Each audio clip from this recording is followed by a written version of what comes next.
दोस्तों, स्वागत है आप सभी का। दोस्तों, अगर आपके घर में, पूजा स्थान पर या ऑफिस में किसी भी प्रकार का शंख है तो थोड़ा सा सावधान हो जाएं। भारतीय संस्कृति में शंख का स्थान बहुत ही महत्वपूर्ण माना गया है। शंख का बजाना किसी भी शुभ अवसर की शुरुआत का प्रतीक माना जाता है। धार्मिक ग्रंथों में शंख को भगवान विष्णु व माता लक्ष्मी का प्रिय बताया गया है। जिस घर में शंख होता है वहाँ भगवान विष्णु का वास होता है, और जहाँ भगवान विष्णु होते हैं वहाँ माता महालक्ष्मी स्वयं आकर प्रकट हो जाती हैं। घर पर शंख का केवल धार्मिक महत्व ही नहीं है, बल्कि शंख को बजाना सेहत की दृष्टि से भी लाभकारी माना जाता है। दोस्तों, आइए जानते हैं कि किस प्रकार से शंख आपके सुख और समृद्धि में बाधक बन सकता है, आपको नुकसान और हानि पहुंचा सकता है। नंबर 1, यदि आपके घर पर पूजा पाठ नहीं की जाती, ईश्वर की आराधना नहीं की जाती। नंबर 2, अगर आपके घर में शंख को नाकदरी से रखा जाता है, उसे धूल मिट्टी में पड़े रहने दिया जाता है, उसका कोई विशेष महत्व नहीं दिया जाता। नंबर 3, अगर शंख को प्रतिदिन स्नान नहीं कराते और उसे आप विशेष मंत्रों के साथ में विशेष वस्त्र में नहीं रखते। नंबर 4, अगर आप शंख को प्रतिदिन बजाते नहीं हैं, यानी कि आप उस शंख से ध्वनि का गुंजन नहीं करते, तो दोस्तों आपके घर में भी दरिद्रता का वास हो जाएगा।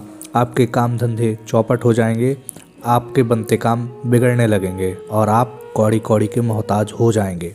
घर में पारिवारिक कलह बनी रहेगी।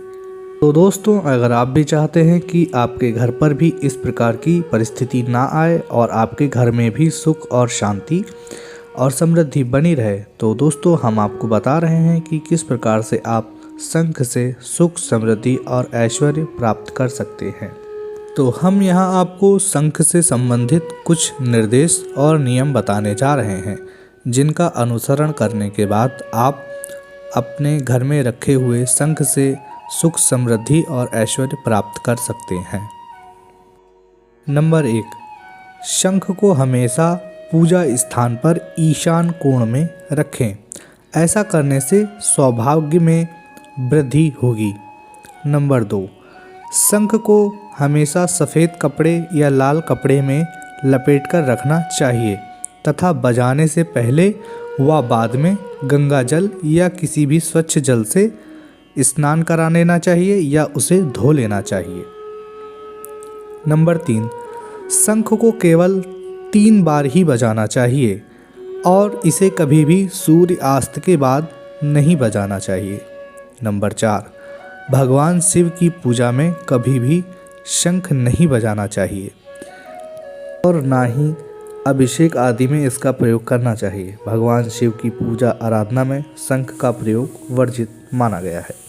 तो दोस्तों, यदि आप इन नियमों का पालन किसी भी कारणवश नहीं कर पा रहे हैं और आप शंख का रख रखाव जिस प्रकार बताया गया है शास्त्रों में उस प्रकार से नहीं कर पा रहे हैं, तो दोस्तों हमारा आपसे कहना यही होगा कि आप अपने शंख को या तो किसी पवित्र नदी में प्रवाहित कर दें या तो किसी पवित्र पुजारी या पुरोहित को उसको दे सकते हैं, या किसी भी मंदिर आदि में इसको दे आइए ताकि वहाँ पर इसका समुचित और सही प्रयोग किया जा सके और आप भी पाप के भागीदार ना बने।